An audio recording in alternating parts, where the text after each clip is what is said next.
afin de partager, discuter, apprendre, rencontrer, s'informer et comprendre ensemble sur tous les sujets concernant l'éducation et la famille. Bienvenue ici à votre podcast Éducation Famille. Bonjour et bienvenue à votre podcast Éducation Famille. Infirmière de formation, mon invité de cette semaine est diplômée de l'Université Laval et de l'Institut William Glasser de Californie.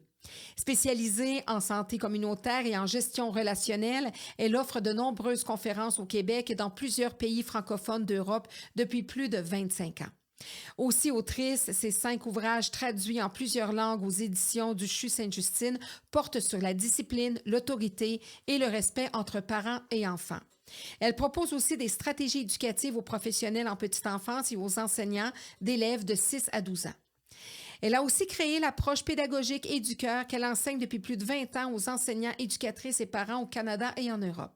Elle vient nous parler aujourd'hui, entre autres, de ce merveilleux défi qu'être parent de nos jours et vient nous inciter à nous poser la question suivante. Que voulons-nous que nos enfants deviennent? Bien heureuse d'avoir le privilège qu'elle nous aide à y répondre, je reçois avec plaisir cette grand-mère très fière, Madame Brigitte Racine. Merci beaucoup de votre accueil, Madame Potvin. Bonjour. Oui, merci tellement d'avoir accepté cette invitation parce que ça fait plus de 25 ans que vous faites le bien à travers cette spécialité-là que vous avez choisie quand même en tant qu'infirmière. Parlez-moi de votre parcours. Qu'est-ce qui vous a amené à parler plus de discipline, d'autorité, de relations par enfant? Le fait d'être mère moi-même, moi, je voulais pas éduquer, encadrer mes enfants comme je l'avais été, hein, à coup de punition, de retrait, Bon, je me suis dit, mes enfants avaient peut-être 4-5 ans, et là, je disais, va réfléchir dans ta chambre. Et là, je me suis dit, je répétais, je me suis dit, c'est pas ce dont j'ai rêvé quand je rêvais d'être mère. Hein? Qui a rêvé de répéter, menacer, élever la voix? C'est pas ça qu'on voulait. Puis je me suis vue en train de faire ce que je voulais pas faire. Alors, je me suis dit, je vais rechercher des lectures, formations, en fait, tout ce qui existe et qui peut m'aider à devenir la mère que je rêvais d'être. Alors, pendant des années, différentes formations, puis je travaillais dans les écoles comme infirmière à cette époque-là, et les enseignants, déjà, avaient des besoins, avaient des difficultés de comportement. Alors, j'allais, oui, dans les classes, et puis je me suis dirigée d'abord vers les parents, parce que j'expérimentais avec mes propres enfants, puis ça avait l'air à marcher. Alors, j'ai développé ateliers, conférences, parents, puis en milieu scolaire et auprès de la petite enfance, avec des choses tellement simples qu'un jour, un père m'a dit, c'est tellement, mais c'est un compliment, là, c'est tellement niaiseux ce que vous proposez que je me demande comment ça se fait que j'ai pas pensé moi-même. Alors, c'est pas nécessairement des trucs, des outils, mais du gros bon sens qu'on a tous en soi, c'est sans cours puis sans perfectionnement. Mais qu'on va parfois justement reproduire des comportements qu'on a justement vécus, qu'on pense que ça fonctionne. Oui, quand on ne s'arrête pas, parce que être parent, ça demande du temps. Et si on n'a pas de temps, c'est là où on veut des trucs, des stratégies, mais quand on prend le temps de s'arrêter puis de se mettre à la place de l'enfant, tous les parents ont toutes les réponses. Tous les parents sont de merveilleux parents, mais parfois, à cause du quotidien, à cause de toutes les exigences de leur vie, sont juste à côté de leur place de parents. Puis en changeant aussi certaines choses en tant que parent, se rendant plus disponible, les comportements des enfants changent aussi. Moi, je dis, c'est comme un jeu d'échecs. On déplace un pion. Les parents me le disent. Un jour, il y a des parents qui sont arrivés avec les 3 enfants. Mais j'ai dit, oh, j'avais pas besoin. Je n'ai pas spécifié, là. J'avais pas besoin de voir vos enfants. Si vous changez, vos enfants vont changer. Oui, parce que, puis souvent, les parents, c'est ce qui arrive, ils sont parfois démunis et là, ne savent plus quoi faire. Donc, justement, là, ils amènent les enfants, oui, faites quelque chose, là, changez-le, des baguettes magiques, faites ce que vous voulez, faites-leur boire une potion magique, mais il faut que ça change. Il faut qu'eux comprennent que ça part d'eux, le changement. Exact. Oui, je dirais que les plus beaux témoignages, puis j'en ai eu un, j'arrive de Suisse, là, en Suisse dernièrement, puis c'était une éducatrice en petite enfance. Elle dit, moi, ça fait 20 ans que je travaille avec les jeunes enfants à faire tout le contraire de ce que je pensais, moi, être bon pour les enfants. Puis ce que vous êtes en train de me dire, c'est que moi, j'avais tout ce qu'il fallait. Mais quand on m'a dit, tu dois punir, tu dois retirer, j'allais pour répondre aux exigences de mon travail. Mais alors, c'est pour dire que on a tout ça comme parents, mais on oublie parfois de se faire confiance, hein? Puis on entend tellement de choses, c'est qu'on le veuille ou non, sans lire des livres, à la radio, à la télé, sur les sites. Alors oui, on doit retirer. Non, on ne retire plus. Oui, on est ferme. Non, il faut discuter. Les parents ne Non, savent c'est ça, plus. il faut Hein? se lancer. Qu'est-ce que vous avez changé là, de plus important, justement, dans ce que vous pensiez que vous deviez faire, mais que de par la petite voix intérieure, en tant que mère, vous dites, moi, je veux changer des choses. C'est quoi le plus gros changement que vous avez fait? Je dirais se mettre à la place de l'enfant pour le comprendre. Quand on me demande, bon, comme parent, milieu scolaire, est-ce que je dois le retirer? Vous avez été impatiente avec un élève, vous êtes arrivé 2 minutes en retard dans votre classe, votre direction vous dit, vous, ce midi, là, vous allez manger sur le banc dans le coin toute seule. Comment vous sentiriez-vous? Humilié, triste, en colère. Alors, quand on retire un enfant, il se sent juste comme vous. Alors, oui, de comment vous sentiriez-vous? Toutes les réponses sont là. Et à ce moment-là, qu'est-ce qu'on fait? Mettons que c'est dans nos façons de fonctionner en tant que parents, comment on peut indiquer à l'enfant, en ne faisant pas des interventions comme ça, que ce qu'il a fait ou peu importe était pas convenu, pas convenable. Alors, bon, l'enfant en colère, on peut dire, je comprends que tu n'es pas content, ta sœur a démoli ton château, alors tu as le droit d'être en colère, mais tu n'as pas le droit d'y lancer des pièces de ton De la château. frapper. Chez nous, on fait attention les uns aux autres. Le respect, là, c'est important. Qu'est-ce que tu pourrais faire pour réparer le tort que tu as causé à ta sœur? Puis elle, parce qu'elle a démoli ton château, elle aussi va faire quelque chose. Peut-être t'aider à le reconstruire. Les conséquences directes. Exact. Oui, réparation. Tu sais, je dis, si je recule dans la voiture de mon voisin, est-ce que des excuses? Oh, ça me fait de la peine, j'ai endommagé votre voiture. C'est pas suffisant. Non. Alors, je vais prendre du temps, gagner de l'argent, réparer le dommage, et ça va m'apprendre à faire attention. Je vais changer ma stratégie. Je partirai plus en reculant de chez nous, là, quand sa voiture est dans la rue tous les jours. Peut-être que je vais me stationner de reculons chez nous en me disant, ça n'arrivera plus, là, je pars. Donc, la Faire des réparation... réajustements constants. Oui, exactement, oui. Alors, le respect, c'est... Hein? Puis on l'entend là, de M. Legault. Hey, le respect, là, c'est une exigence, c'est inacceptable. Mais parfois, on va dire à nos enfants, c'est inacceptable comment tu parles à ta sœur. J'en veux plus des mots comme ça. Mais il n'y a rien qui se passe.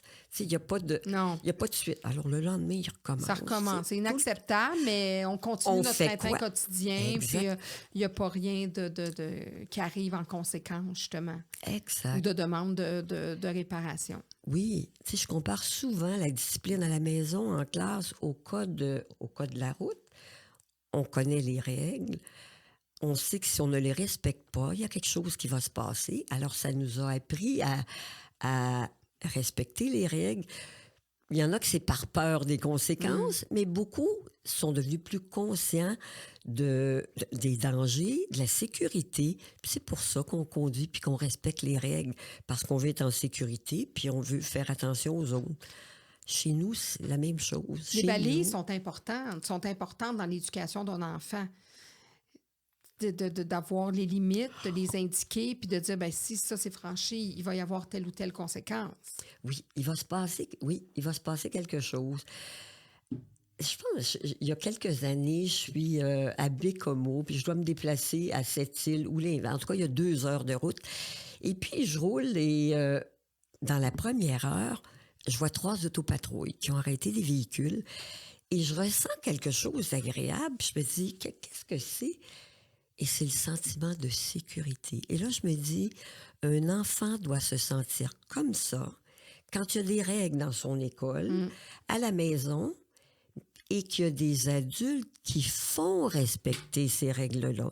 Et qui sont des bons modèles aussi. Exactement. Alors moi j'ai un gros déficit d'attention. Là, je peux allumer la radio, puis je me dis, hey, tu peux rouler.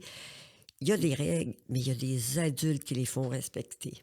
À mon retour, j'étais là une semaine, là, on débarque à Dorval, vendredi soir, puis on prend l'autoroute. Oh, mon Dieu! Là, je me sens en danger. Je me dis, t'éteins la radio, toi, là, puis ça te prend des yeux tout le tour de la tête. Parce que tu as les mêmes règles qu'à cette île Bécomo, mais tu vois pas d'adultes les faire respecter. Alors là, je me dis... encore là, je me suis dit, mais les enfants, c'est vraiment ça qu'ils vivent. Quand les adultes vont dire, « Hey, je veux du respect chez nous, dans ma classe », mais quand il y a un manque de respect, il n'y a personne qui intervient. Non, c'est ça, il n'y a pas de conséquences directes. Puis même, parfois, c'est l'adulte lui-même qui fait les propres gestes. Donc, comme on dit, les bottines ne suivent pas les babines, dans le sens que, tu sais, on peut dire, fais ce que je dis, fais pas ce que je fais, comme on dit. Mais c'est souvent par l'exemple que l'enfant va apprendre. Et effectivement, aussi, les enfants qui sont souvent en trouble de comportement ou qui sont... difficiles dans les classes. Moi, souvent, ces enfants-là, je dis toujours, je les mets dans ma manche plus souvent qu'autrement. Pourquoi? Parce que je les encadre. Je leur mets un cadre, je leur mets des balises. C'est seulement ça qu'ils veulent. Ils veulent avoir notre attention parfois en faisant les mauvais gestes, en se faisant remarquer avec des mauvaises choses. Mais ce qu'ils veulent, c'est être encadrés, être reconnus, puis avec des balises, puis avec des conséquences qui vont arriver si leur comportement continue. Exact. Les enfants ont besoin d'un contenant, mais un contenant sensible, capable de comprendre que lui, dans son contenu, là, des fois, là, il perd les pédales, puis moi, je le ramène. Je ne sais pas quel auteur j'ai lu qui disait que les règles, c'est comme les murs d'une maison. Alors, un adulte qui me dit, moi, j'ai un élève, j'ai un enfant qui est toujours en train de tester les limites. Moi, je dis, est-ce que vous testez les murs de votre maison? Non, parce qu'ils ne bougent pas. Alors, l'enfant qui teste les limites, c'est parce que les limites bougent. Oui. Ils se déplacent. Tu sais, quand tu vas voir frapper le mur 2-3 fois, là... Hey, À chaque fois qu'il va faire tel comportement, que telle chose va arriver, il va savoir que ça va arriver, donc il ne va pas le refaire. Exactement, oui. Donc, c'est... Allez-y. et oui, lui rappeler que les murs sont là, mais... avec la sensibilité, avec du cœur, pas en punissant, pas en vargeant dessus. Bienveillance, ça. Oui. À travers les années, ça fait quand même 25 ans, vous avez écrit sur la discipline, sur le respect, les relations par-enfant, la gestion de classe aussi, tout ça. Les enfants ont-ils changé dans ce qu'ils sont en lien avec l'éducation? Est-ce que l'éducation que les parents ont transmis ou ont inculqué à leurs enfants, à leurs jeunes, a changé, a évolué? Tu sais, vous disiez il y a quelques minutes, vous parliez du modèle, de l'exemple de tous les temps, c'est le plus fort, moyen de discipline. Alors, si les parents, eux, ont changé, c'est sûr que les enfants ont changé. Tu sais, on parle beaucoup d'écran, mais les parents, sur leur écran, souvent, comment dire aux enfants, non, tu as droit à une demi-heure par jour. S'ils me voient des heures là-dessus, à pas manquer un appel, même pendant les repas, comment leur dire que, oui, il y a une place pour ça, mais que ça prend pas toute la place. Si moi, dans ma vie, ça prend la première place. C'est pas compliqué. Donc, si on veut avoir des bonnes valeurs qu'on veut inculquer à nos enfants, tout ce qu'on a à faire, c'est de faire ces valeurs-là. Donc, tu veux pas qu'ils crient, ben tu commences pas à crier toi-même. Tu veux pas se mettre en colère pour rien. Tu fais pas de la rage au volant parce que, justement, les parents sont des grands modèles. Alors, de reproduire ce que le parent fait, de parler, puis, mettons, ça a l'air de rien, mais de parler contre les autres. Si tu es élevé à voir tes parents parler contre les autres, tu vas devenir incontestablement un enfant, un jeune, un ado, un adulte qui va parler contre les autres. Oui. Si tes parents sont des personnes plus envieux, puis qui sont toujours en train d'envier, on sait bien lui, etc., l'enfant va grandir comme ça. Exactement. C'est des choses qu'on sème je pourrais dire, la fibre comportementale de nos enfants. Notre toile de fond. Et j'ai grandi dans un milieu comme ça, où il y avait beaucoup de jugements et où on parlait contre les autres. Puis on allait à la messe le dimanche. Et je trouvais tellement... J'ai arrêté très tôt. Là. Ça a été chez nous un drame parce qu'à 15 ans, j'ai dit, moi, je ne vais plus parce que ce qu'on entend là, c'est pas ce que je vois dans nos vies. Et je me souviens pas quel âge avait mon fils aîné et j'ai passé un commentaire, jugement sur une personne dans la rue. Puis je me suis dit, mais maman, qu'est-ce que tu dis là? Et puis j'ai réalisé que moi, là, tu sais, j'avais Vous aviez ça. pavé ça, ouais, C'est- positivement. Et ça a été fini là. Et là, tu sais, 20 ans, 25 ans plus tard, je suis grand-mère. Et si j'ai trouvé que c'est le défi le plus gros de ma vie, être parent, mais le deuxième plus gros, c'est être grand-parent. Alors moi qui traversais la rue, j'ai déjà eu une contravention à Montréal, traverser la rue, puis j'étais pas au coin. Avec les petits-enfants, maintenant, c'est sur les lignes jaunes, c'est au coin de la rue. Puis des fois, je les vois à côté. Je dis, notre sécurité est sur ces lignes-là. Et quoi d'autre? Qu'est-ce que je peux dire? Je me dis, oh non, je peux plus faire ça. Ils me voient, tu sais. Fait que, exactement, Donc, parce que... puis ça démontre que même, justement, même si ça fait partie de notre spécialité, quoi que ce soit, mais même l'être humain et le parent, donc par le fait même, est en constante évolution. Donc, vous êtes grand-maman, puis Oui, vous évoluez toujours. oui. Et ce que je trouve beau, c'est qu'on peut grandir avec nos enfants. Puis moi, quand j'ai des critiques, là, que certaines personnes pourraient juger négatives, ou, tu sais, maman, oui, quand on est là, c'est pas facile parce que des fois, je suis l'autorité. Et quand ils sont là, je dois me taire. C'est plus moi l'autorité, Non. c'est eux autres. Puis des fois, maman, on va résoudre ça. Puis ça, moi, merci de me rappeler ma place. Tu sais. Oui, je suis Alors, grand-mère, je ne suis pas leur mère. oui, hey, ça me choque pas. Je me dis, hey, vous êtes en train de m'aider à devenir meilleure mère, meilleure grand-mère. Et quand, c'est ça. Quand Vous avez on est, combien d'enfants? j'ai deux fils, oui, et deux petits-enfants. Deux petits-enfants. Et puis parce que c'est vrai, être grand-parent, souvent, ça peut amener des conflits familiaux parce que les grands-parents vont vouloir faire de l'ingérence. Hein? Alors, c'est pas grave. Oui, les biscuits, regarde, mamie va te donner les biscuits, c'est pas grave, prends-les, pas grave. Oh, juste ce soir, juste ce soir. Juste ça, même si c'est parce que souvent aussi, ce qui arrive, c'est que ces comportements-là sont toujours pavés de bonnes intentions et remplis d'amour, ce qui est encore plus déstabilisant. Parce qu'on se dit, on veut pas faire de mal, là. On veut juste comme se sentir solidaire puis montrer à notre petit-fils ou à notre petite-fille qu'on est solidaire. Mais c'est pas à faire parce que là, on vient défaire l'autorité du parent. Oui. Alors moi, j'ai le droit de leur offrir une gomme une fois par semaine. Oui, Vous avez votre petite liste de droits, là. exactement. De permission. Pas acheter de vêtements neufs sans permission, mais quand ça vient d'une friperie, c'est correct. Alors, et pour qu'ils continuent de me vouloir présente dans la vie de leur enfant, bien, je dois travailler avec eux puis supporter leurs règles. Puis je suis tellement en accord Leurs avec... valeurs. Ah, je suis tellement en accord que c'est pas difficile, mais c'est difficile de pas être la grand-mère qu'on voit puis que j'aurais peut-être voulu être. Oui, Alors, il y a des... dépasser un petit peu, élargir un peu les balises que vous aviez mis, vous étiez mise comme Oui. mère. Alors, on oublie les bonbons, on oublie, puis pas de cachotterie, surtout, dis-les pas à tes parents. non. Jamais, ça, c'est... Oui, non, ça, c'est pas moi, mais j'ai grandi là-dedans. Tu ne diras pas à ton père. Alors, non. Fait que, je sais pas, j'écrirai un autre livre, mais si c'en a un autre, ce sera après quelques années là, d'être grands-parents, puis...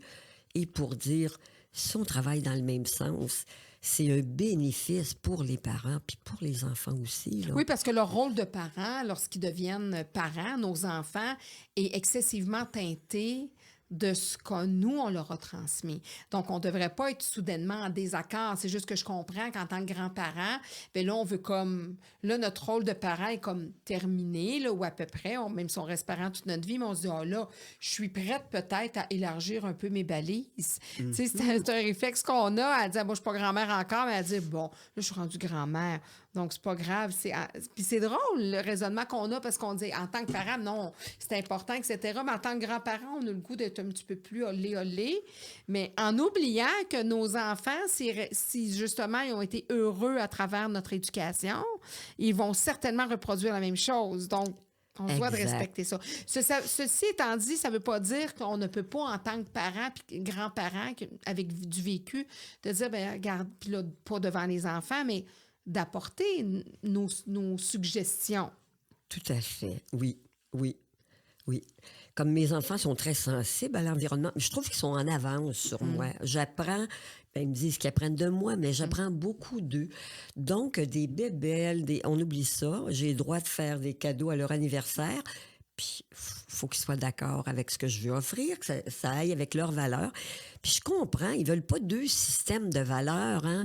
Puis, quand les parents choisissent une école, même chose, quand ils ont le choix, ils vont choisir une école avec des valeurs similaires, parce que l'enfant n'a pas à dire « Ah, c'est comme ça chez nous, c'est comme ça chez les grands-parents. » Et il y a des parents dont les enfants sont beaucoup gardés avec les grands-parents et là, qui offrent 3 repas à l'enfant, qui se couchent pour la nuit, couchent l'enfant avec eux. Mais quand l'enfant revient chez les parents après 3 jours, ils disent « C'est dur, c'est difficile de défaire ça, revenir. » Donc, Alors, il faut garder idéalement le même pattern, la même routine, même si on garde l'enfant pendant 3-4 jours à la maison. c'est l'idéal. En même temps, tout comme les parents, tu sais, on dit on veut pas Faut que que les nos parents aient une enfants ouverture crient. aussi, On là. veut pas que les enfants crient. On criera pas. On est des humains. Ce serait facile si on pesait sur un bouton. Je veux pas qu'ils crient, je crie pas. Parce qu'on est humain. Et puis, il m'arrive de pas, je sais pas, moi, de faire de déroger. Bien, la réparation, je dirais, comment je peux te faire quelque chose pour compenser? Je peux te faire quelque chose pour réparer? Le parent qui va crier va dire à son enfant, hey, je suis désolée. Moi, je veux pas que tu cries chez nous. Puis moi, là, j'ai perdu patience. J'ai crié après toi. Pour réparer avec un jeune enfant, ça peut être, viens là, viens t'asseoir sur moi, je vais te chanter ta chanson préférée. Ce soir, avant de dormir, là, une histoire de plus avec ma voix la plus douce. Alors, quand ils sont jeunes, j'ai causé du tort avec ma voix. Je vais réparer avec ma voix. Puis après ça, je vais me demander, mais qu'est-ce que je pourrais faire la prochaine fois pour plus crier parce que ça rend mon enfant malheureux. Puis moi, ça me fait vivre le sentiment d'être une mauvaise mère. Puis quand les enfants sont plus vieux, là encore, j'ai crié, ben là, ça ne sera pas une chanson, pas une histoire, mais je vais dire, qu'est-ce que je pourrais faire qui te fasse plaisir? Tu sais, j'ai besoin de m'amender, j'ai besoin de... T'es important, puis je t'ai pas donné d'importance quand j'ai crié après toi. Donc, qu'est-ce que je pourrais Puis faire? de se mettre comme ça, là, d'autres diront que de trop se mettre en avant de l'enfant, puis de vouloir trop être en discussion, que ça fait comme une vague dans... Tu sais, d'où viennent les enfants rois, les enfants qui vont devenir des mini-avocats à argumenter, puis à argumenter, ou à demander toujours aux parents de se justifier. Tu sais, un non, ça peut être juste un non. On n'est pas obligé de justifier tout ce qu'on a à faire ou à décider comme parents, parce qu'il y en a qui vont dire ça, vont dire, ben là, trop les écouter. Avant, on les écoutait pas, on leur donnait des coups de règle sur la tête, puis bon, c'était... On est passé d'un extrême à l'autre. D'un extrême à l'autre. L'enfant roi, c'est celui à qui je donne toute la place, la première place. L'enfant, puis le parent dont je parle, c'est un parent Bienveillant. Oui, ou les deux... puis ça, j'ai aimé ça. J'ai lu ça d'un auteur, un livre pour les enseignants, qui dit qu'avant, l'autorité, c'était gradué comme ça, de haut en bas. L'enfant est en bas, on est en haut. Et lui propose une place où on est au même niveau, mais dans des rôles différents, dans des places différentes. Et une des difficultés d'aujourd'hui, c'est que ces rôles-là sont confondus. Alors, l'enfant prend parfois la place du parent, l'enfant roi, puis le parent n'a plus de place. Alors, moi, je dis, on peut se mettre à sa place pour le comprendre, mais pas lui donner tous les choix, puis tout ce qu'il veut. Je le sais que toi, t'aimerais ça décider de ton heure de coucher. T'aimerais ça veiller encore. T'aimerais ça parce que t'as 8 ans, puis que j'ai lu qu'à 8 ans, on a besoin de 10 heures de sommeil. Tu dois aller au lit à cette heure-là. Ouais, mais mes amis, eux autres, ça se couche. Viens, on va aller sur Internet ensemble. Quand il va sur Internet, on va aller voir ce que les spécialistes disent. Puis à ta fête, à ton prochain anniversaire, on retournera voir pour voir si à 9 ans, tu peux te coucher plus tard. Puis si, malgré des 10 heures de sommeil, tu te lèves de mauvaise humeur le matin, ça veut dire que toi, tu as besoin de plus de sommeil que les autres. Tu vas te coucher plus de bonne heure. Ah, je vous assure qu'ils se lèvent de bonne humeur. Hein? Donc, oui. Donc, l'explication est importante, mais ça ne veut pas dire que parce que tu expliques à un moment donné que tu es obligé d'expliquer tout non plus. Exactement. Puis en fait, plus ils sont petits, moins ils ont besoin d'explications. Et moi, je dirais, bon, quand on est capable de se mettre à la place de l'enfant, juste pour souligner son désir. T'aimerais ça te coucher plus tard, mais chez nous, à 8 ans, on se couche à telle heure. Ça peut être juste ça. Puis à 9 ans, on regardera le moins d'explications possible, mais ce qu'ils ont besoin, c'est de voir les parents qui agissent.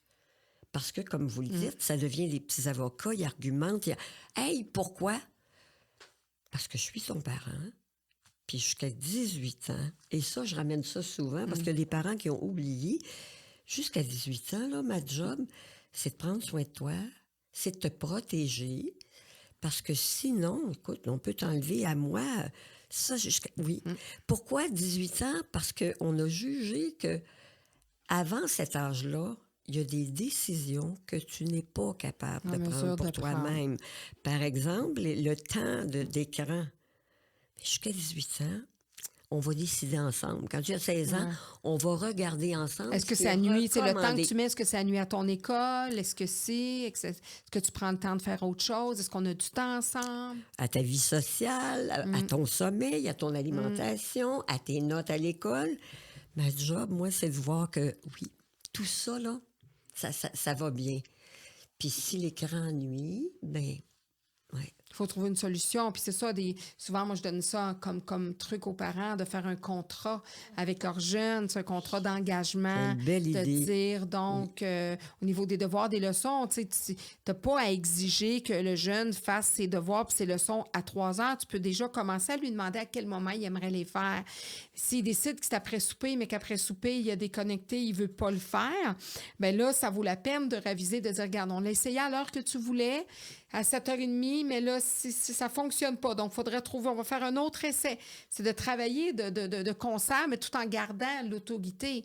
Parce que de plus en plus, moi, je vois à travers les années dans le milieu de l'éducation, les parents baissent les bras. Les parents sont démunis. Des fois même, ils nous demandent, nous, d'intervenir à leur place. Les enfants ont 8 ans. Oui, mais ils ne veulent pas. Mais moi, souvent, je dis aux parents, mais c'est parce que là, qui est le parent chez vous? Ah, mais c'est parce que je veux pas l'écœurer avec ça, je veux pas ci, je veux pas ça. Puis il me dit qu'il veut pas, puis il me dit qu'il préfère pas. Oui, mais c'est pas lui le parent, c'est vous.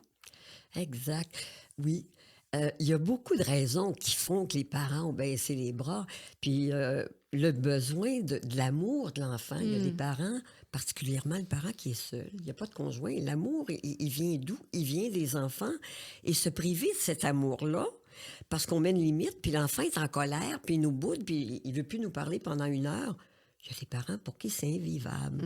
Et je dis que moi, je viens d'une famille de 9 enfants. Quand ma mère en pulsait 3, il y en avait 6 qui l'aimaient encore. Oui. Mais aujourd'hui, oui, un des motifs, là, je suis pas capable de vivre avec sa déception, sa crise, ses pleurs, Puis pourtant, c'est ça qui fait de nous autres du monde fort dans la vie, hein? Oui, mais vous avez raison, parce que pour être une fille d'une mère monoparentale, quand tu es tout seul, puis tu élèves ton enfant tout seul, mais c'est ça, justement, c'est exactement comme vous dites, quand tu en as 4, 5, même si tu n'en as peut-être pas 9, même si tu en as 4 ou tu en as 3, mais tu peux en chicaner un, tu en as 2 autres qui t'aiment, puis bon, etc. Mais quand tu en as juste une, puis que tu n'as pas de conjoint, puis que, mettons, tu la chicanes, ou que, bon, etc., c'est plus lourd pour l'enfant, puis c'est pas évident pour le parent non plus. Oh. Mais souvent, si tu n'as pas de conjoint, bien là, ça devient le confident, le conjoint.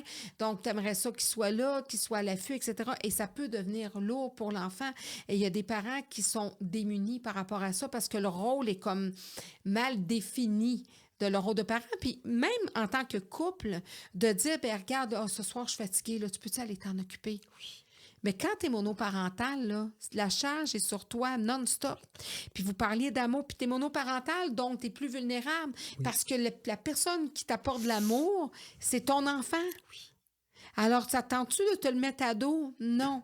Alors, tu vas accepter des choses, des failles qu'il a, tu vas fermer les yeux. Des fois, c'est par fatigue. Oui. Parce que tu n'as même plus le courage de choisir tes batailles. Exact. Parce qu'on est des humains, oui. Oui. Mais si on peut se rattraper le lendemain, puis oui. La réparation est importante. D'avouer qu'on a fait des torts aussi. Ah oui. De dire à nos enfants, c'est tellement leur enseigner eux-mêmes d'avouer leurs torts par la suite. Exact. On veut-tu être des parents parfaits? On l'a peut-être souhaité, tout le monde. Quand j'ai vu que c'était pas possible, je me suis dit, si je pouvais devenir une mère humaine, je vais apprendre à mes enfants à être humains, à faire attention aux autres, à voir que parce qu'on n'est pas parfait, on va en faire des erreurs. Tu sais, je me disais, oui, tu suis pas de cours de natation, tu sautes dans l'eau, hey, tu vas te noyer, tu vas te débattre. Comme parents, c'est exactement ça. On a-tu une préparation? On a-tu des cours? On apprend, non, à nager, quand on se fait pitcher dans l'eau, puis oui, Puis apprends. parfois, on va être un style de parent, mettons, en couple. Mais à partir du moment où tu te sépares, ton style de parent vient complètement de changer. Et effectivement, ça aussi, là, il y a des parents là, qui vont dire écoute, moi, mes enfants, une fin de semaine sur 2, là, c'est pas vrai que je vais passer la fin de semaine et chicaner. C'est exact. C'est triste parce que c'est les enfants qui paient pour ça, en bout de ligne. Hein. Dans les écoles, vous avez travaillé dans les écoles, hein, le lundi matin, ils peuvent dire là, où l'enfant était durant le week-end, selon... Puis quand il arrive à l'école, qu'il n'y a pas eu de limite, qu'il n'y a pas eu de nom, qu'il n'y a pas eu de règles, ça demande un réajustement. Puis lundi, il n'y a pas du monde en classe. Il y a de la misère avec Parce les qu'il n'y a pas de murs. cohérence d'une place à l'autre. Il n'y a pas eu de stop. C'est ça. Il arrive à l'école, il y a des stops, là, des règles partout. Oups, faut qu'il se rajuste, là. Oui, parce qu'il y a des enfants de plus en plus qui semblent arriver à l'école à 5 ans sans s'être jamais fait dire le mot non. Qui n'ont pas appris le s'il vous plaît, le merci, Le vouvoiement.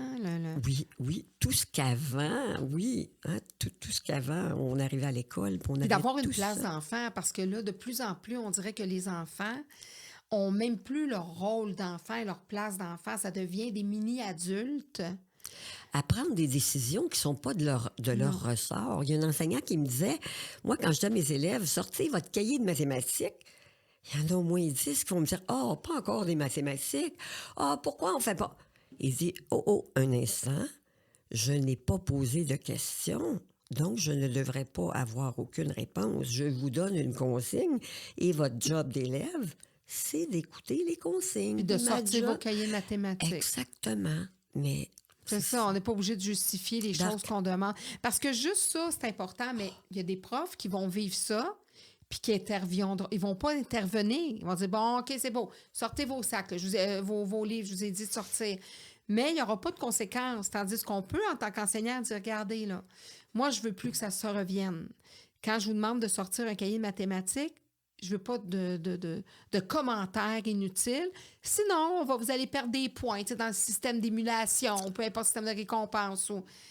Mais souvent, l'enfant, là, c'est vraiment là, de penser, là, c'est de l'accompagner. C'est presque à la seconde, à la minute près.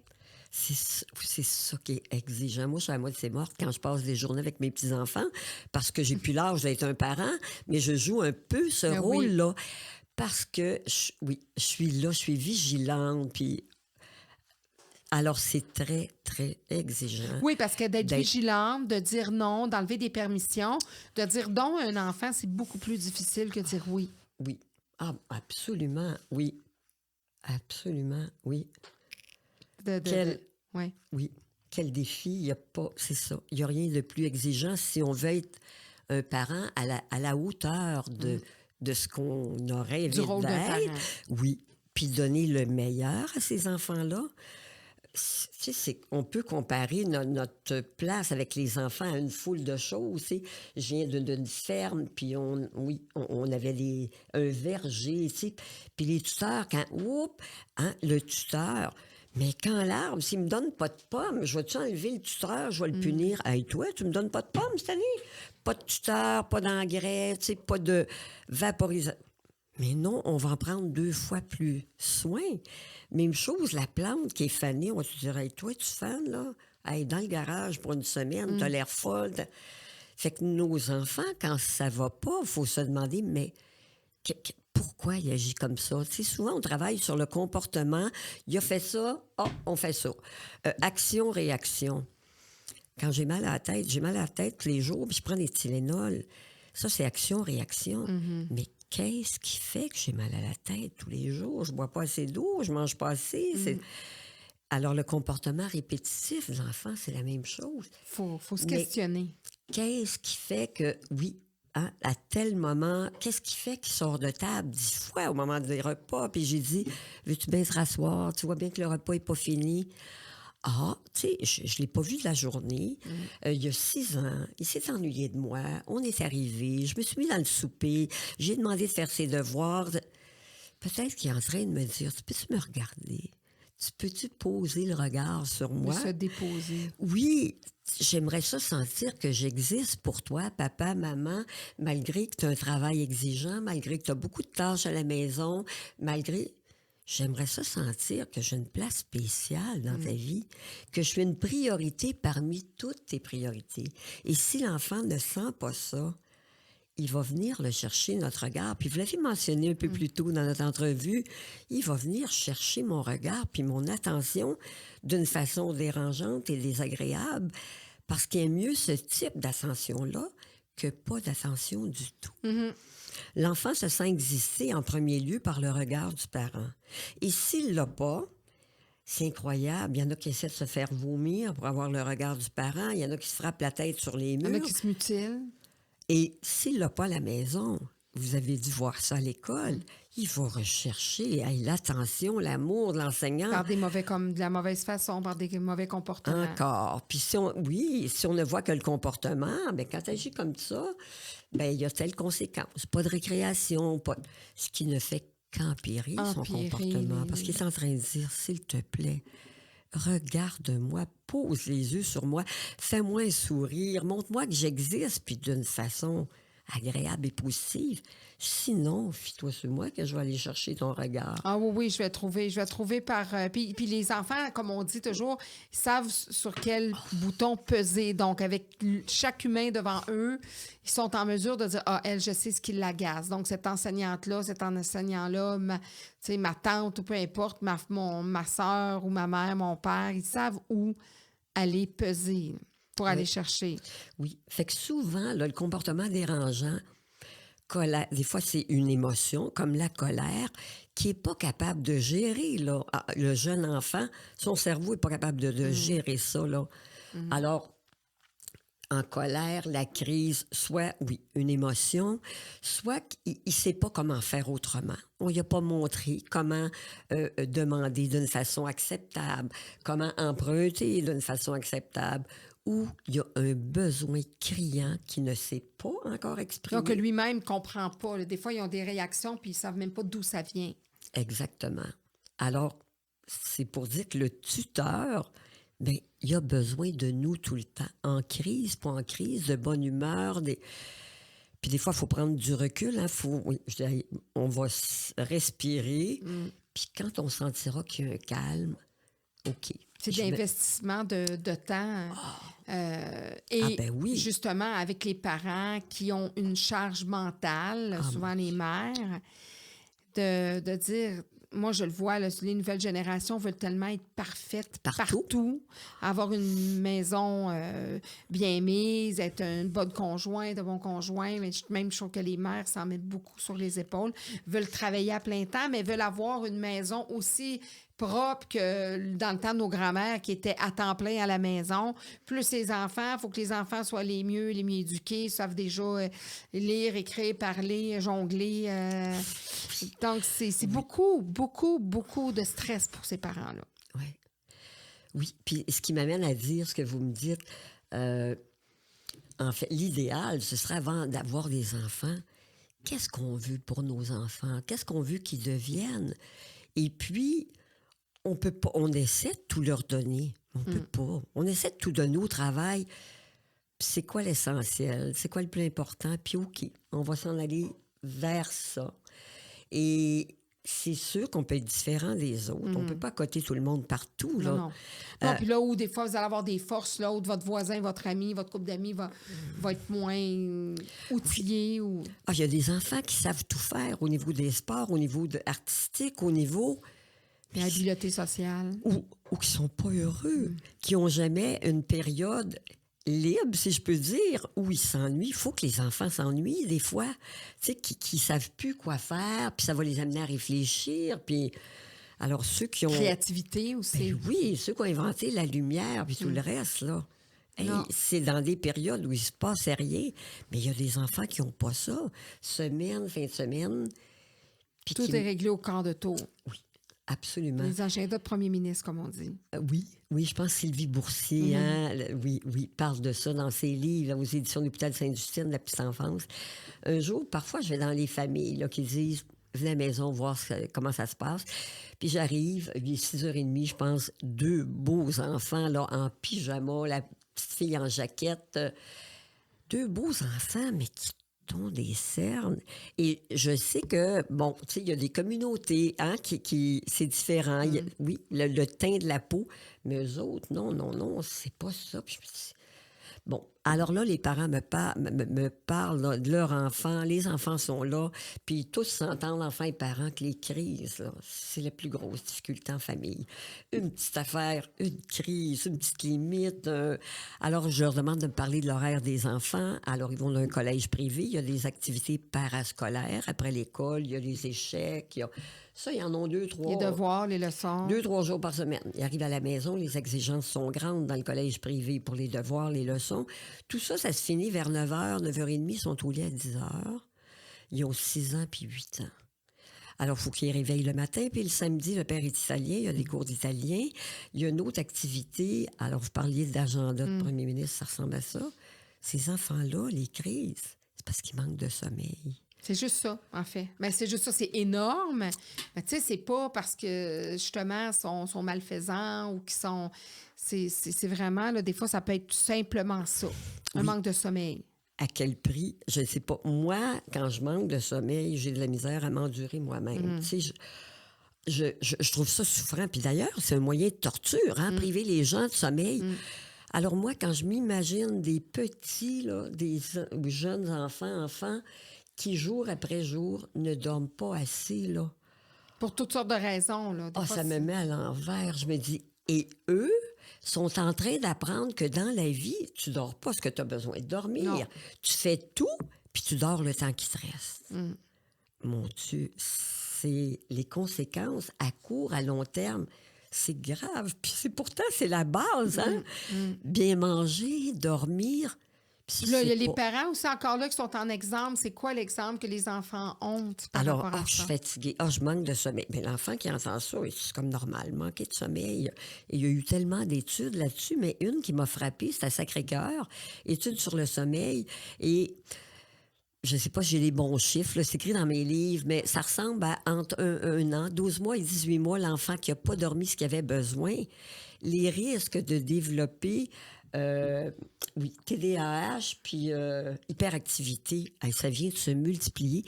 Parce qu'au moment où son cerveau était en développement, il a manqué de sommeil. Donc, ça n'a pas pu se développer. Alors, c'est grave. C'est un non-retour, là. Je veux dire, c'est là que c'est là. Oui. Tout à fait. Les apprentissages que l'enfant fait le jour, ça rentre dans des tiroirs. Alors, je dis à l'enfant, ça rentre dans tes petits tiroirs pendant la nuit. Mais si tu dors pas assez, il y a des tiroirs qui ne seront pas remplis. Alors, tu t'en souviendras pas. On grandit en dormant. Puis ça, c'est important de dire ça aux enfants. Veux-tu rester petit de même toute ta vie, toi, ou tu veux être grand comme ton père, grand? Mais il faut que tu dormes les heures dont tu as besoin. Sinon, puis l'humeur, ça n'est... Alors oui, quand je vois des enfants, puis des fois, mes petits-enfants vont passer la fin de semaine chez les autres grands-parents, ils reviennent, ils sont fatigués, en même temps, il ne faut pas s'empêcher de vivre de façon... Mais là, il faut récupérer, puis au plus tôt, le système immunitaire se bâtit en... Puis moi, je sais, dès que je manque de sommeil, la gorge, là, ça fait 3 semaines, mais je dors suffisamment, mais ça me prend, à cause de mon âge, plus de temps à récupérer. Alors, quand l'enfant sait, tu sais, je vais me coucher plus tard, à quoi ça sert, le sommeil? Socrate a dit, la meilleure façon d'enseigner, c'est de questionner. Dès qu'ils sont en âge de répondre, pourquoi tu penses que je te demande de te coucher à cette heure-là? Parce que tu es sévère, parce que tu n'es pas une bonne mère, parce que... Viens, on va aller voir ça ensemble sur Internet. Parce que quand tu manques de sommeil, voici ce qui se produit. Obésité, c'est une des... Oui. Alors, quand l'enfant comprend, tu sais, moi, je veux pas te priver de jouer, d'être avec tes amis, mais moi, jusqu'à 18 ans, je dois te donner tout ce que tu as besoin pour bien te développer, bien grandir physiquement. C'est un plan affectif aussi, c'est un plan social. C'est ça, ma job. Parce que c'est vrai que sur le plan affectif, même les habiletés sociales, il y a du travail à faire aussi à ce niveau-là. Mhm. Oui. Quand les enfants arrivent en milieu scolaire aussi, d'apprendre, comme on disait, à dire merci, à attendre juste son temps avant de parler, à lever la main, son tour pour aller à la fontaine d'eau, aller aux toilettes. C'est toujours moi. Mais ça veut dire qu'ils ont été beaucoup en avant-plan et qu'on leur a pas enseigné ça. On a accepté, oui, qu'ils disent pas, bon, ils disent pas s'il vous plaît, on donne pareil, mais prochaine fois. Même répondre, un adulte qui dit bonjour puis qu'il n'y a pas de réponse, hey, pour moi, c'est pas acceptable, là. Oui, ça me tente pas. Oui. Ou, bon, je vais chercher mes petits-enfants pour un midi. Ils ont chacun un midi par semaine. Je vais chercher 3 jours après l'école, chacun un midi par semaine. Alors, quand je vais chercher, alors moi, je leur dis allô, comment ça va? Des fois, c'est avant qu'on quitte l'école, mais je veux une vraie réponse de toi et je veux que tu me demandes, toi, comment tu vas, grand-maman? Bien, je veux dire, ils sont ouverts à apprendre. Tu sais, les parents vont pas les chercher pour dîner. Moi, je fais ça, puis moi, j'ai besoin. Oui, parce que c'est un privilège. C'est pas tous les enfants qui sont allés Oui, chercher à l'école par leur exact. mamie. Là. Oui, merci pour le repas. Puis tu m'aides, oui, à desservir après. Puis alors, c'est ça. À tout moment, hein, surtout en bas âge, là, primaire, il y a toujours un adulte avec eux. Puis notre job, c'est de se relayer. Les parents sont pas là. Moi, le grand-parent, c'est l'enseignant. Puis l'idéal, c'est qu'on travaille tous dans le même Ensemble, tous sens. dans le même sens. Oui. Le respect. Hein, vous avez fait un livre, Le respect, une valeur pour la vie. Est-ce que le respect s'est perdu à travers les années? J'ai écrit ce livre-là parce que la majeure, 9 questions sur 10, ça touchait le respect. Et je me disais, est-ce possible que, bon, enfant, en tout cas ma génération, il fallait respecter les adultes, mais les adultes n'avaient pas à nous respecter. Donc, on n'a pas appris le respect de soi. Alors, quand je suis parent, puis en position d'autorité, j'ai à me respecter et à me faire respecter. Et je pense que du fait qu'on ne l'a pas été, c'est quelque chose qu'on doit acquérir le plus tôt possible dans notre vie adulte pour être un parent capable de se faire respecter, d'être respecté de nos De enfants. pouvoir le mettre en modèle aussi. Oui, alors ce livre-là, c'est non seulement apprendre le respect aux enfants, mais apprendre, il y a une démarche pour l'adulte, apprendre à se respecter, à se faire respecter, puis montrer à nos enfants à se faire respecter, à se respecter eux autres aussi. Et à Radio-Canada, comment ça s'appelle, là, l'après-midi par rapport au livre, là, il y a une émission là, par rapport au livre, comment ça s'appelle, à la radio de Radio-Canada.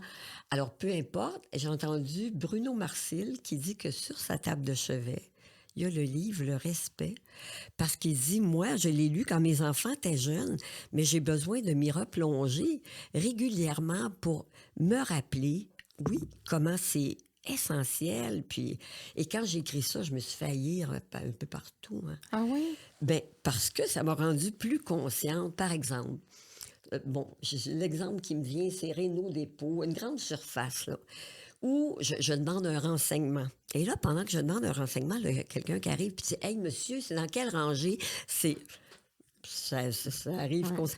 Et là, moi, je disais à cette personne-là, pardon, madame, monsieur est en train de me servir. Puis quand tu auras terminé avec moi, s'il est d'accord, il vous servira. Et puis ça, c'est courant. La caisse aux 8 articles, puis elle en accepte 15. Oui. Ou la elle a tolérance dit- part de là, c'est ça. Ouais. Exactement. Ça m'a rendu, c'est ça. La tolérance mal placée. Oui. Est-ce qu'il peut terminer avec moi? Oui, avant de vous répondre. Et je me disais, moi, en tout cas, j'ai fait une partie de la job avec mes enfants parce qu'un jour, un de mes fils de 15 ans dit à l'école, tu sais, ma prof de statut d'art plastique, tu sais, elle m'a traité de tête de cochon. Elle dit, ça donne bien une tête de cochon. Puis j'ai été punie parce que j'ai dit, madame, on est de la même espèce. Vous avez réalisé, si moi j'ai une tête de cochon. Alors elle a compris le message, puis elle a dit, tu sais, tu n'as pas le droit. Et dans la même année, on ramène le vous à l'école. Alors moi, il dit, ça me fait plaisir de vous voyez. je suis plus grande que vous. J'ai 15 ans, j'ai droit au même respect. Alors moi, le vouvoiement, oui, si moi je l'ai. Puis c'est vrai, il y a longtemps dans les collèges, le Tout le monde se vouvoiement, voyait. oui, puis c'était une démonstration, c'était une marque de De respect. respect. Oui. Alors, Oui, on parce veut... que maintenant, on tutoie tout le monde, qu'on connaisse tes mots. Puis il y en a qui apprennent pas le tutoiement. Ça veut pas dire que c'est des mauvaises personnes, mais on leur a pas inculqué, on leur a pas enseigné, ce qui fait qu'ils vont tutoyer une grand-mère, un professeur, ils vont être dans le tutoiement facile, ce qui fait en sorte qu'il y a une proximité, oui, mais c'est pas obligé d'avoir toujours cette proximité-là. Et on n'occupe pas des places différentes. On n'a pas à se... Oui, Ouais. oui. Mais si on veut du respect, il faut nous-mêmes être un modèle avec Oui, l'enfant. se respecter soi-même, puis avoir les mêmes... puis démontrer du respect envers les autres quand les enfants nous observent là, tout le temps, là, dans le Exact. meilleur des mondes, là, mais Ah oui, on devrait imaginer qu'il y a une loupe sur nous autres, là. Hein? Quand il y a un enfant, là, il voit. Et puis, il retienne tout, hein? La moindre petite affaire. Hey! Oui, la lumière verte t'es pas allumée, t'as dépassé la limite de vitesse. C'est dangereuse pour nous autres, tu sais. C'est à 10-30, la zone scolaire. Je suis à 32, il y a une lumière... Mais c'est dangereux. Ils ont vu plus être avec toi en auto. Ah là, je me dis, hey, mon Dieu, il faut que je me rappelle de vraiment, vraiment... puis comme on dit, souvent les chats font pas des chiens, mais c'est ça, souvent le comportement d'un élève perturbateur à l'école. Est-ce que vous êtes d'accord avec ça? On peut pas tout mettre sur le dos des parents, qu'à chaque fois qu'un enfant fait un mauvais coup, que c'est la faute du parent. Mais il y a quand même, quand on dit, là, justement, les chats font pas des chiens, il y a des similitudes. Parfois, on va voir, même en tant qu'enseignant, on va à la rencontre de parents, on va voir l'élève, on va rencontrer le parent, on va dire, ah, OK, je comprends. C'est vraiment, oui, je le répète, hein, quel défi, quel job, Puis on fait toutes et tous de notre mieux avec Ce qu'on a, ce qu'on n'a pas non plus. Oui. Oui, ce que nos parents ont fait de nous, on peut se dire, hey, moi, là, je m'en vais à l'opposé, je veux vraiment pas répéter. Oui, parce Puis, qu'il y en a, c'est ça qu'ils font. Il y en a qui disent, moi, j'ai justement, un peu comme vous dites d'entrée de jeu, moi, j'ai pas été bien dans cette façon-là qu'on m'a éduqué comme enfant. Donc, je veux comme innover, je veux faire un renversement de certaines choses. exact. Puis, oui, tu sais, comme mes parents, je me disais, ils ont fait de leur mieux, puis ils nous ont transmis des belles valeurs. La façon dont ils les ont Oui. transmises, moi, j'ai voulu changer ça. Je transmets les mêmes valeurs, mais pas en punissant, pas, tu sais, à coup de strap. Et aujourd'hui, le parent qui continue avec ces méthodes-là, ça me fait de la peine parce qu'il y a tellement de façons, on a tellement accès à tellement de choses C'est quoi ces façons-là, justement? pour faire autrement. Quelles Alors, sont ces façons-là, au lieu justement d'aller dans la punition? alors, oui, je disais tantôt, se mettre à la place de l'enfant pour Oui. comprendre comment il se sent si je fais ça. Faire autrement. Alors, la réparation, dans beaucoup de... Oui, dans beaucoup d'exemples, comment tu pourrais faire... L'enfant qui déchire les pages d'un livre, un petit, va dans ta chambre, tu n'auras pas de livre, là, tu n'en auras plus de livres, on va les mettre haut. Viens avec moi, on va recoller les pages du livre. Puis là, quand je recolle avec lui, je lui montre la page que j'ai recollée, là, elle sera plus jamais Pareil. comme les autres. Fait que chez nous, les livres, c'est précieux. On y fait attention. T'es choqué, t'as envie de déchirer. Puis pourquoi il a déchiré les pages d'un livre? Parce qu'on recevait de la visite, puis je me suis pas occupée de lui. Puis il y avait de la misère à gérer. Peut-être que dans cette visite-là, il y a tu sais, des fois, on ne sait pas encore. Il y a des fois, des gens vivent quelque chose. Le temps des fêtes arrive. Puis justement, là, il y en a que c'est pas un cadeau là, de voir leurs parents les visiter tel, parce que justement, c'est un ami ou quelqu'un de la famille, un voisin qui intimide l'autre enfant. Donc, des fois, c'est souvent pavé ou initié à cause de vécus ou de choses avec lesquelles ils ne sont pas capables de composer. Oui, puis souvent, il n'y a pas les mots pour dire. Hein? Ben, le petit qui frappe, qui mord, qui pousse, il n'y a pas de mots. Alors, le plus tôt possible, les apprendre à mettre des mots. Il y a des adultes qui n'ont pas de mots, qui ne savent pas encore mettre de mots. D'exprimer même pas leurs sentiments ou leurs ressentis. Exact, oui. Mais on est humain, puis je pense que le parent qui accepte, qui n'est pas parfait, qui est humain, mais qui est ouvert à regarder ses stratégies. Puis ce que j'aime beaucoup dans mes conférences, c'est les parents qui vont me dire « Oh, Hey, ça me soulage tellement, là, ce que vous avez dit à soir. Moi, je suis sur le bon chemin. Je dis, ah, je suis vraiment contente. Donc, il y a Puis je déjà leur des dis, exercices qui se font, puis il y a déjà ah, mon Dieu. des changements. Ah oui. Ah oui.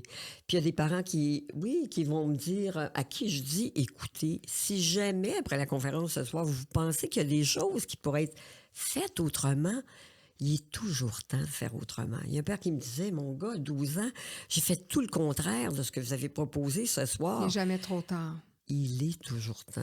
Vous avez fait de votre mieux. Tout ce que vous connaissiez, c'est la punition, puis c'est ça que vous avez fait. Puis ce que vous me dites ce soir, c'est que vous êtes en train de revoir que c'est peut-être pas la meilleure chose. Puis c'est pas toujours tout qui fonctionne pas, là. Oui, dans des cas extrêmes, mais c'est pas habituellement tout qui fonctionne pas dans notre façon, dans notre gestion parentale. C'est quelques trucs. Exact. Puis les parents qui sont à des conférences ou les parents qui vont écouter ce qu'on est en train de se dire, qui vous écoutent, ce sont de merveilleux parents parce que s'ils nous écoutent, ça veut dire qu'ils sont Ils ont prêts l'intérêt. à se remettre en question, à apprendre, à... Alors, la base, vous l'avez. Vous aimez vos enfants, à nous écouter. Vous êtes en train de leur dire à quel point ils sont importants. Alors, ça se peut que des petites, tu sais, de la petite finition, mais la base puis la fondation de votre Le maison, désir. elle est là. Donc, Les désirs de vouloir changer les choses puis d'aller chercher les informations pertinentes pour évoluer et changer à ce moment-là pour le bénéfice des enfants. À l'école, on voit, c'est ça que c'est plus difficile, même la relation parent-enseignant, parce que nos enfants, on dirait qu'on les met plus sous une bulle. On n'accepte pas qu'ils soient justement réprimandés par d'autres. On veut faire de l'ingérence quand il y a une autre figure d'autoritaire. Mais c'est important que l'enfant s'adapte à différentes figures d'autorité. exactement. On a eu combien de patrons dans nos vies? Si on a eu des Exact. patrons. Si on veut les préparer. Oui, exactement. Oui, les préparer à la vraie vie. Il y a des personnes exactement différentes. Puis on s'entend que les écoles, les valeurs qu'elles veulent transmettre, ben ça ressemble à nos valeurs, à nous aussi. Et s'il y a des accords, ce qui est humain, il y a une conséquence, il y a une punition, vous n'êtes pas d'accord, c'est important d'en parler. Hein, en disant, moi, tu sais, quand je vois ou j'entends mon enfant me dire que s'est passé telle chose, ben, tu sais, ça me fait de la peine. Est-ce qu'on peut, est-ce qu'on peut en parler plutôt que de dire à l'enfant, moi, je suis vraiment pas d'accord, ce prof-là, j'ai hâte que l'année finisse. Elle, lui, là, il est en train de faire de son mieux avec... On sait, là, on entend parler de leurs conditions de travail, des exigences. C'est incroyable, hein, de tout bord, tout côté. Alors dire, oui. Souvent, le parent va me dire, moi, là, l'agenda, je le regarde même plus, j'écris même plus à l'enseignant parce que je suis en train de voir mon enfant comme un monstre. Bien, ce que vous me dites ce soir avec votre cœur, allez donc le dire à l'enseignant. Moi, quand je lis qu'il a fait ci, qu'il a fait... Moi, pour me sentir un bon parent, là, j'aurais besoin de lire des fois ce qu'il a fait de bien. Ou qui a été sage, tu sais, qui a été calme à tel moment, qui a été capable de rester assis. Alors, oui, si vous parlez avec votre cœur, vous allez toucher le cœur de l'enseignant. Oui. Puis, oui, il y a Puis l'enseignant aussi, de son côté, s'il est capable de bien aborder le parent en prenant soin, en étant vigilant sur le fait de dire, bien, regarde, je veux exprimer telle situation, mais justement, je peux envoyer des phrases positives pour que le parent sache que le jeune n'a pas juste des points négatifs, qu'il y a des points positifs aussi. Oui. Quand je donne la formation en milieu scolaire, je propose dès le début de l'année, alors une fois par mois, un commentaire positif. Hein, une journée un enfant, une journée l'autre, à tour de rôle. Et je leur dis, le jour où vous allez dire aux parents, tu sais, 4 mois plus tard, j'aurais besoin de votre aide. Oui, pour je sais pas moi, rester assis, votre enfant a besoin d'apprendre à rester assis. Et c'est mon collègue Germain Duclos qui dit, plutôt que de dire à un parent, votre enfant a de la misère, s'il y a de la misère, là, on sait que je suis pas bon parent, il y a de la difficulté, ah mon Dieu, je vois rien.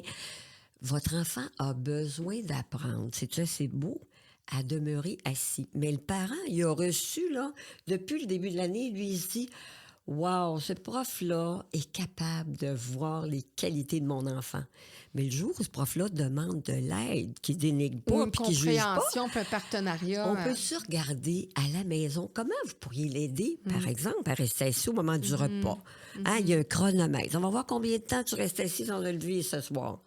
Hey, tu étais capable de 20 minutes. On va voir demain si tu es capable de battre ton record.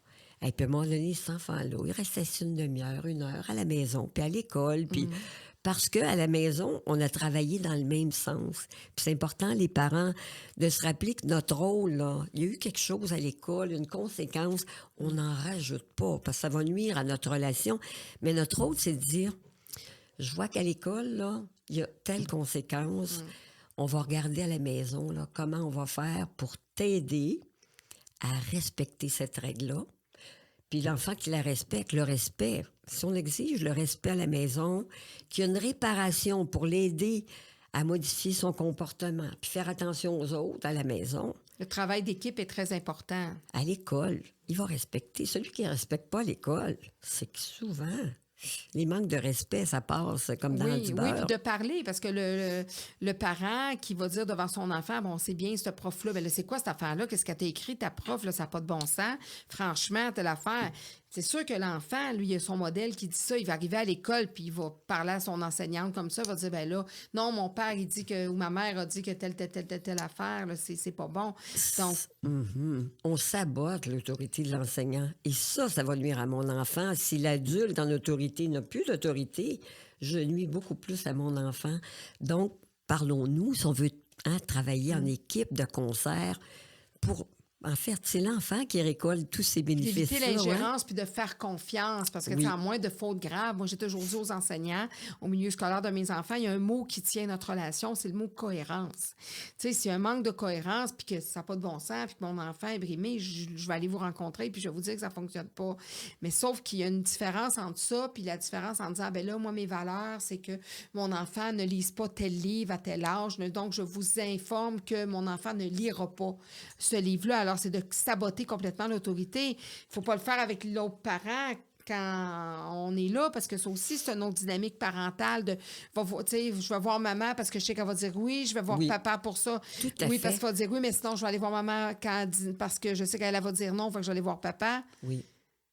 Oui. Quand vous dites, bon, tel livre, essayons de voir la logique. Pourquoi, plutôt, à l'école, on demande ça? Pourquoi on continue d'utiliser tel mot qu'on... Oui, et là, on peut l'expliquer à l'enfant, puis, ouais, je veux dire, si on du bon sens... De là, faire de l'ingérence, puis de vouloir oui. tout réorganiser, ce qui se passe à l'école, puis ce que les gens du milieu scolaire font. Oui. Mhm. Exact, oui. Est-ce que ça brime mon enfant que, tu sais, il y a telle lecture, telle... Puis entre parents, en fait, c'est le même mot, sabotage d'autorité, là. Oui. Quand je dis, hey, toi, je pense que comme parents, quand on s'est rencontrés comme conjoints, si on a décidé de s'unir puis de faire fonder une famille ensemble, Il y avait des choses qui des valeurs fonctionnaient, pas des mal valeurs. similaires. Oui. Maintenant, ça se peut que nos valeurs, on veuille les transmettre ou intervenir autrement quand ils ne sont pas respectés. Est-ce qu'on peut s'en parler? Par exemple, je parle de réparation. Tu manques de respect à ton frère, ben, tu vas poser un geste pour réparer le tort causé. Leur père disait, moi, je veux qu'ils apprennent à se défendre dans la vie. Donc, moi, là, je ne demanderai pas réparation. Qui se défendent quand... Ah, je trouvais ça difficile. Tu sais, je trouvais ça Jusqu'à temps difficile. qu'on veut du sang, on veut du sang jusqu'à quel moment? Bon, mais je ne pouvais pas l'obliger à dire quand je ne suis pas là. Non. Bon, alors, mais ce que je vois, que mon fils qui a des enfants, mais les petits, depuis l'âge de 2 ans, qui se font des réparations, puis les parents n'ont plus besoin d'intervenir, tu n'as pas le droit de me parler comme ça. Trouve une façon de réparer. Ça doit être drôle, ça doit être quand même Oui, spécial oui, à voir. oui, Oh, oui. les Ben, je vais te faire un câlin. Non, j'en veux pas de câlin. Là, tu viens de me pousser. Là. Trouve d'autres choses. Bon, tu sais, oui, je vais te chercher un juge. C'est correct? Oui, c'est correct. Mais il y a du respect dans cette maison-là. Puis, tu sais, on parle beaucoup de harcèlement, d'intimidation, de... Si, oui, on exigeait le respect, puis qu'il y avait réparation à chaque fois, qu'il y a un mot, qu'il y a un geste, on n'aurait pas ça, là. Oui, puis ben, c'est du travail à faire. T'sais, pour les adultes, c'est du travail. Donc, souvent, ils vont baisser les bras, Oui. puis ils vont laisser, ils vont dire, ben regarde, ils se cogneront le nez, ou les enfants s'éduquent un peu tout seuls, des fois devant la tablette avec une utilisation à outrance des tablettes. Quand on travaille à temps plein, puis qu'on a un ménage à faire, ben le samedi matin, un enfant devant une tablette pendant 3 heures, si ça dérange pas trop, on peut te faire un sacré beau ménage. Mais de prendre le temps puis de se dire, ben regarde, je vais vivre dans mon brouhaha, puis à la plage, je vais prendre le temps. C'est encore une charge qu'on met sur le dos des parents, mais c'est pas encore là, c'est pas évident avec, tu sais, la performance au travail qu'on va demander, etc., dans la société, le regard de nos amis aussi. Il faut être courageux pour être parent en 2023. Ça demande, oh mon Dieu, un don de soi, puis du courage. On ne sait pas ce que ce sera dans 5 ans, 10 ans, 20 ans, mais Parce qu'avant, il y en a qui vont dire, bon, là, ces affaires-là, là, de réparation, puis de discussion, puis etc. Nous autres, là, on s'est fait dire ça, on s'est fait élever de main, puis regarde, on n'est pas mort, puis on vit bien, puis on est poli, puis on sait c'est quoi l'autorité, puis tu sais, t'as ce discours-là, là. j'ai un directeur d'école qui m'a dit ça il y a quelques années, puis je suis quelqu'un de bien, je suis directeur d'école, mes 2 enfants sont à l'université. Il dit, pourquoi arriver avec des méthodes, tu sais, puis j'ai dit, vous avez raison, j'ai d'une famille de 9 enfants, c'était sévère, punitif, puis je pense que je suis quelqu'un de bien. La différence entre vos enfants, puis les enfants d'aujourd'hui, puis ceux qu'on a été, les méthodes utilisées, c'est que notre estime de soi, on l'aurait développée beaucoup plus tôt dans notre vie, sans ces méthodes-là, avec des méthodes bienveillantes. Alors, les enfants d'aujourd'hui oui, on peut transmettre les mêmes valeurs, mais avec des façons, la réparation, des façons bienveillantes. Puis avec beaucoup moins de blessures aussi. Exact. L'estime de soi, ça se développe toute notre vie, mais plus ça a commencé tôt, plus c'est solide. Dans mon temps, il ne fallait pas complimenter, mais il fallait souligner les erreurs, puis corriger au plus tôt. Alors moi, je rêvais d'être psychologue. Mais quand est venu le temps de choisir notre profession, je me suis dit, moi, je suis pas assez intelligente pour aller à l'université. J'ai décidé d'être infirmière. J'avais 2 frères médecins, puis une sœur infirmière. Puis le médecin, oublie ça, c'est pour les gars, là. Moi, je dis des fois, si j'avais été un garçon, je serais médecin aujourd'hui. Alors, moi, je doutais de moi. Et pour, oui, s'estimer, reconnaître notre valeur, elle doit avoir été reconnue par des adultes significatifs. Nos parents, puis enseignants qui sont, après nos parents. Moi, je dis, prenez soin de vos enseignants. Ce sont les personnes les plus importantes. Oui, je demande qu'ils écrivent un mot là, sur votre enfant tous les mois, mais vous devriez tous les mois lui écrire un mot pour lui dire comment vous appréciez, oui, son investissement, ce que votre enfant vous rapporte. Hey, j'ai tellement aimé là, Caroline. M'écrivez à Caroline pour lui dire, hey, il a tellement aimé ça. Je parle d'une relation, finalement, autant à l'école, à la garderie qu'à la maison avec nos enfants, d'une relation donnant-donnant. Si on leur donnait ce qu'ils ont besoin, d'amour, de respect, de considération, ils nous donneraient la même chose. Nous continuons cette belle discussion en deuxième partie avec Mme Brigitte Racine.